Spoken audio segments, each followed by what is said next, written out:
Hey everyone, hope you're doing well. Just wanted to go over a few items from the past week or so. Last week, I can't believe now we're in week 7. I realize I say that every single week.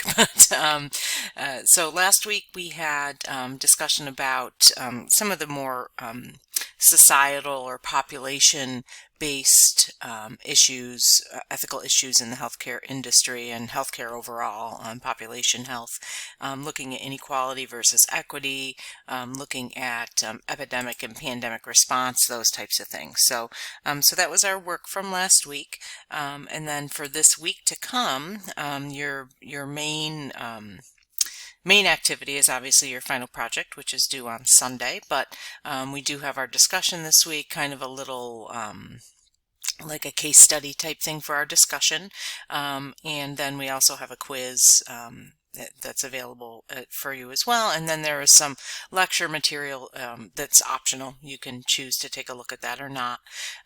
And then readings, obviously, as we normally do. So if you have any questions as you're moving into looking at your final project, if you're having trouble finding data or finding information, you're unsure which way you want to go with something, please reach out and let me know. I'm happy to help out. Give me a call, drop me an email, send a text, whatever, and I'm happy to try and help out. I know that we were supposed to have a live session next week. I'll just drop that assignment. I've heard all of you present, or most of you present in the past. I know that you do a good job, so I'm not concerned about that. And I'd rather give you a lighter week 8, because obviously you're jumping right back into classes again immediately the week after. So no worries about that. I'll do away with that assignment, and we won't have that for week 8. And I apologize. As I keep saying, weeks are going by like hours. I swear, I can't believe that we're almost to the second 8 weeks, and sadly, my last 8 weeks at RMU. So it's just been crazy. But so I thank you for your patience. I hope that you're picking up some good information in this class. I think that in the at the beginning, I think that it's hard to shift that mindset from a purely operational one to looking at it from an ethical lens, and I'm seeing that shift happen in your discussions and in your work. So I'm hoping that we're making that transition, and I'm hoping that you're enjoying learning about that ethical lens, because sometimes when we work in operational roles, be it clinical, non-clinical, we don't have the opportunity to apply that ethical lens, because we are kind of just dealing with those operational issues as they come to us. So hopefully this class gives you a little opportunity to do that. So let's take a look over at our quiz from last week. So this was a select all that apply. So if you didn't get all of them correct, there were 3 correct answers. If you didn't get all of them correct, I did give partial credit for those that you did get correct. So hopefully that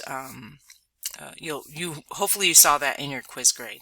But so in order to resolve inequalities or inequities in the healthcare system, we must consider which of the following.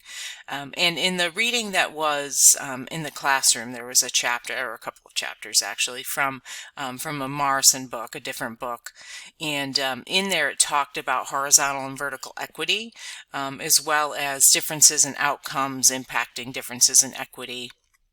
That were all elements that need to be considered in order to try to resolve some of these inequalities and inequities.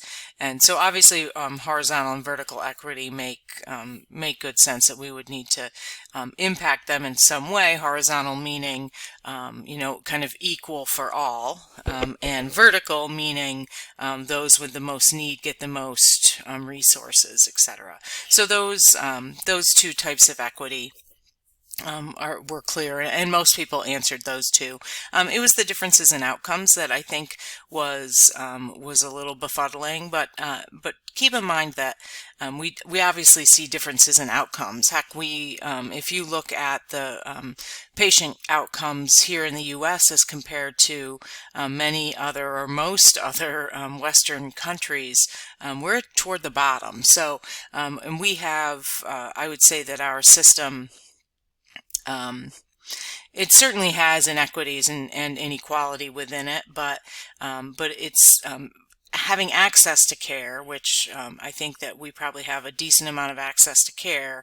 Having access to care does not mean that you're necessarily going to have good outcomes, and that's where some of that examining that entire system and finding out where things are going wrong is what's important. So, and that's really the intersection between ethical, moral, improving inequities, and on top of that, the operational side, or to improve quality. So that's where they kind of come together. Some people, especially those that receive care in areas, maybe receiving care from a community health center or from a free clinic, perhaps the care isn't the highest level of quality as if you were paying cash for it to go to MD Anderson Cancer Center. So there's inequities there, and I think they are inequities. I think most people would have a moral issue with those types of inequities. So those differences in outcomes, even with access, sometimes there are differences in outcomes that can create an inequity, and so we need to look at those types of things too. Ethics it doesn't really come into play when we're talking about health policy. Just like I had said, you can create all of these systems to create, safety nets and free clinics and those types of things, but it still may not impact the equity of care or the equity of quality across the population. So ethics of policy is less of an issue because sometimes the policies themselves can be very ethical. What comes out of them creates differences in outcomes and creates inequities in itself. So less of something there that impacts equity and inequality. Epidemics bring about which of the following? And again, I choose all that apply. So morbidity and mortality, concerns for balancing personal freedom with some level of government protection, and advances in healthcare. And given that we're currently living through a pandemic, I think you can agree with all of those. We've certainly seen issues related to those three.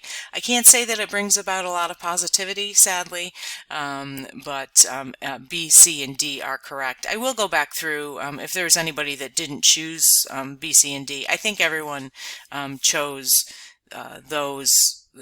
I think everyone chose at least those three. There may have been, obviously, somebody had gotten it wrong, so that's why I'm talking about it. But I'll go back through and make sure. I'll give partial credit if you only chose, say, two of them, etc. Last one, all health inequalities are also inequities. So that's false. There certainly can be inequalities in a system that are, think of an inequality being a difference in health across a population or across the world, but we tend to look at it because we can't necessarily impact care in Africa or Asia or Africa or China or Norway or the UK. We tend to look at more our population in the United States. So that health inequality is inequalities in health across a population. Inequity is when those inequalities are morally unacceptable. So that's kind of the difference there. So there could be inequalities that are not inequities because that inequality is based on patient choice. That inequality is based on religious differences. It's when it's something that's rooted in a morally nefarious way, and morally nefarious manner, that it becomes an inequity. So, if there is an inequality that exists because the big bad hospital system shut down all the clinics and hospitals in a certain area, and therefore people no longer have access to care. That would be an inequity, as opposed to an inequality for a population of folks that choose not to seek care. That's, I'm sure there are people that would argue that it's morally corrupt of them not to seek care, but that's their personal choice. That's the beauty of living in this country, is that generally we're able to be autonomous in our decisions. So there are certainly inequalities that are not inequities, and just keep in mind the difference between the two there. Okay, so I think that's all I have. Like I said, if you need help with your final project moving toward finishing that up, let me know. It will be due Sunday evening or Sunday night. I think I saw someone's already submitted it, so wanting to get ahead of the curve. Feel free to reach out, call, text, email, and I can help. And then next week will be fairly light. I believe we probably have this, our normal, the discussion, quiz, and in the Ed puzzle. So no other written assignment. Next week was supposed to be the synchronous session, but I'll wipe that off, and then you won't need to necessarily worry about that. So have a great week, and I'll see everybody in the classroom. Thanks.